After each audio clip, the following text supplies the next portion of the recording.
മഹാരാഷ്ട്രയിലെ 2026 municipal corporation തെരഞ്ഞെടുപ്പുകൾക്ക് മുന്നോടിയായി NCP വിഭാഗങ്ങൾ തമ്മിലുള്ള ഐക്യം വീണ്ടും അനിശ്ചിതത്വത്തിൽ. അജിത് പവാർ, ശരത് പവാർ പുനഃസംയോജന ശ്രമങ്ങൾ ഫലം കണ്ടില്ലെന്നാണ് സൂചന. ചർച്ചകൾ ഫലം കണ്ടില്ലെങ്കിലും വരും ദിവസങ്ങളിൽ തുടരുമെന്ന സൂചനയാണ് ശരത് പവാർ വിഭാഗം നേതാവ് ജയന്ത് പാട്ടീൽ മാധ്യമങ്ങളോട് പങ്കുവച്ചത്. മഹാരാഷ്ട്രയിൽ പൂനെയും പിംപ്രി ചിഞ്ചുവാഡ് ഉൾപ്പെടെയുള്ള മുനിസിപ്പൽ കോർപ്പറേഷൻ തെരഞ്ഞെടുപ്പുകൾ ഒരുമിച്ച് നേരിടാൻ അജിത് പവാറും ശരത് പവാറും നയിക്കുന്ന NCP വിഭാഗങ്ങൾ തമ്മിൽ നിരവധി ചർച്ചകൾ നടന്നെങ്കിലും ഒത്തുതീർപ്പിലെത്താനായില്ല. चर्चा आज पूरी नहीं हुई। हम अपेक्षा करते हैं कि आने वाले कुछ दिनों में उसके ऊपर कुछ अच्छा निर्णय हो सके. അജിത് പവാർ വിഭാഗം മുന്നോട്ട് വെച്ച പ്രധാന നിബന്ധനയാണ് ചർച്ചകൾ പരാജയപ്പെടാൻ കാരണമായത്.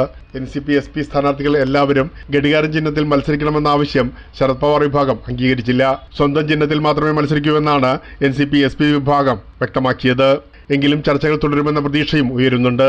വെള്ളിയാഴ്ച രാത്രി പിംപ്രി ചിഞ്ചുവാഡിൽ അജിത് പവാർ ആസാം പൻസാരയുമായി കൂടിക്കാഴ്ച നടത്തിയിരുന്നു. ഐക്യസാധ്യതകളെക്കുറിച്ച് വിശദമായ ചർച്ചകൾ നടന്നതായി പൻസാരെ പറഞ്ഞു. या दृष्टीने चर्चा करावी अशा सूचना आदरणीय पवार साहेबांनी दिलेल्या आहेत आणि शक्यतो महाविकास आघाडीचे जे घटक आहेत आज त्यांच्याशी प्राधान्य द्यावं अशा सूचना यापूर्वीच दिलेल्या आहेत. NCP പിളർപ്പ് 2024 ലോക്സഭാ തെരഞ്ഞെടുപ്പുകൾക്ക് മുൻപാണ് ഉണ്ടായത്. പിന്നീട് തെരഞ്ഞെടുപ്പ് കമ്മീഷൻ അജിത് പവാർ വിഭാഗത്തെയാണ് യഥാർത്ഥ NCP ആയി അംഗീകരിക്കുകയും ഘടികാരം ചിഹ്നം നൽകുകയും ചെയ്തത്. നിലവിൽ അജിത് പവാർ നേതൃത്വം നൽകുന്ന NCP മഹായുതിയുടെ ഭാഗമായപ്പോൾ NCP SP Maha Vikas അഘാഡിയിലാണ്. NCP ഐക്യസാധ്യതകളെ കോൺഗ്രസും ശിവസേന UBTയും സൂക്ഷ്മമായി നിരീക്ഷിച്ചു വരികയാണ്. ശരത് പവാർ സ്വീകരിക്കുന്ന ഏത് തീരുമാനവും സ്വാഗതം ചെയ്യുമെന്ന് ഇരു വിഭാഗങ്ങളും അറിയിച്ചു. പ്രേംലാൽ, കൈലി ന്യൂസ്, മുംബൈ.